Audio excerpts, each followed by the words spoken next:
రాజమండ్రిలో సేవ్ రాజమండ్రి పేరుతో ర్యాలీ చేపట్టారు మాజీ ఎంపీ మార్గాని భారత్.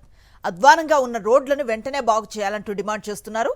గోరక్షణపేటకు ఎప్పుడు విముక్తి కల్పిస్తారంటూ నినాదాలు చేశారు.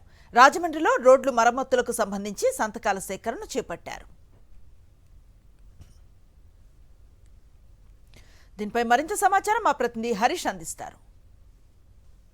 కూటమి ప్రభుత్వం అధికారంలోకి వచ్చిన తర్వాత ముఖ్యంగా రాజమండ్రి నగరాల్లో రోడ్ల పరిస్థితి దయనీయంగా తయారైపోయింది. ముఖ్యంగా రాజమండ్రి చూసుకుంటే గోరక్షణపేటలో రోడ్లు అయితే మొత్తం ఛిద్రమైపోయినాయి. కనీసం వీటిని బాగు చేసే ప్రయత్నం కూడా ప్రజాప్రతినిధులు కానీ ప్రభుత్వం కానీ పట్టించుకోవట్లేదు. దీనికి సంబంధించి మాజీ ఎంపీ మార్గాని భారత్ సేవ్ రాజమండ్రి పేరిట ఒక భారీ క్యాంపెయిన్ ప్రారంభించారు. మనం చూస్తున్నాం. ఆ క్యాంపెయిన్కి సంబంధించి స్థానికులందరితో కూడా సంతకాలు తీసుకునే ప్రయత్నం అయితే చేస్తున్నారు. రాజమండ్రిలో రోడ్ల పరిస్థితి ఖచ్చితంగా మెరుగుపడాలని డిమాండ్ చేస్తున్నారు. చెప్పండి, ఈ క్యాంపెయిన్ ఎందుకు ప్రారంభించాల్సి వచ్చింది?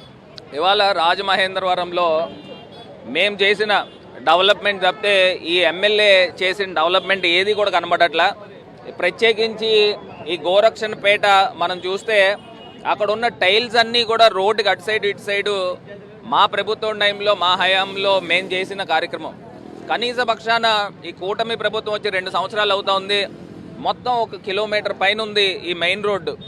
ఈ రహదారి పైన రోడ్లు వేయించిన పాపానికి పోవట్లే.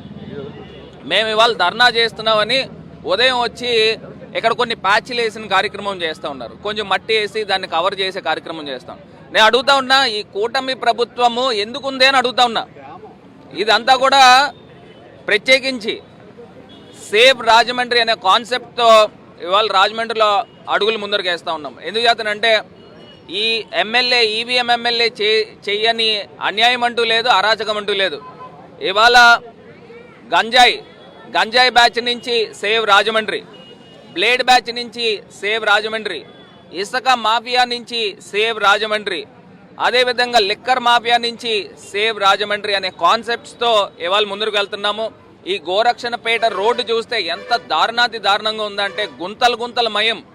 ఇక్కడ ఒక పక్క నుంచి లారీలు బస్సులు వేల సంఖ్యలో వెళ్తూ ఉంటాయి, ఆ గుంతలు అలానే ఉంటాయి. ఇక్కడ ఇంకొక పెద్ద సమస్య ఏంటంటే గతంలో ఒక 15 సంవత్సరాల క్రితము ఈ తెలుగుదేశం ప్రభుత్వం ఉన్నప్పుడు అండర్ గ్రౌండ్ డ్రైనేజ్ కానీ సుమారుగా 10 మీటర్లు లోతు గొయ్యలు తీసి దాంట్లో కొన్ని తోరలు పెట్టారు. అది కంప్లీట్గా ఫెయిల్ అయింది. దాన్ని పూర్తిగా పూడ్చడం లేక ఇది ఎప్పటికప్పుడు కన్నాలు పడిపోయి ఆల్మోస్ట్ ఒక 20 అడుగులు, ఒక 5 అడుగులు 10 అడుగులు గొయ్యలు పడిపోయిన సందర్భాలు కూడా ఉన్నాయి. మరి ఇదే రోడ్లో ఒక యువకుడు ప్రాణాలని బలి తీసుకుని సంవత్సర కాలం అయింది. ఎందుకంటే అడ్డంగా తోరలు పెట్టేశారు. దానికి ఏ రకమైన సేఫ్టీ ప్రోటోకాల్స్ లేదు. బండి మీద నైట్ టైం వెళ్ళిపోతున్న వ్యక్తి చూసుకోకుండా తోరను గుద్దుకున్నాడు, అక్కడికక్కడే స్పాట్లో చనిపోయిన సందర్భం. మరి ఇలాంటి ప్రధానమైన రోడ్ని ఎందుకు నిర్లక్ష్యం చేస్తూ ఉన్నారు? మేము మా టైంలో మొత్తం రాజమండ్రికి చేయాల్సిన అభివృద్ధి పనులన్నీ చేసాం. ఈ ఎమ్మెల్యే చేసే కార్యక్రమం ఏంట్రా అంటే రోడ్లకు ప్యాచ్లు వేస్తూ ఉన్నాడు. ఆయన చెప్తా ఉన్నాడు, నేను రాజమండ్రిలో 3500 4000 ప్యాచ్లు చెప్తా ఉన్నాడు. అవన్నీ కూడా మొత్తం ప్యాచ్లు వేస్తానని అంటున్నాడు. ఎంత దారుణమైన పొజిషన్లో ఈ ఎమ్మెల్యే ఉన్నాడని అంటే ఇవాళ అర్థమవుతోంది. క్లియర్గా తేటతెల్లం అవుతా ఉంది. ఇవాళ సంతకాల సేకరణ పెట్టాం. ప్రజలందరితోనూ కూడా దారిపోయిన వెళ్ళిన వాళ్ళందరితో కూడా ఈ రోడ్డు కావాలంటే సంతకాలు పెట్టండి అనే కాన్సెప్ట్ ముందుకెళ్తాం.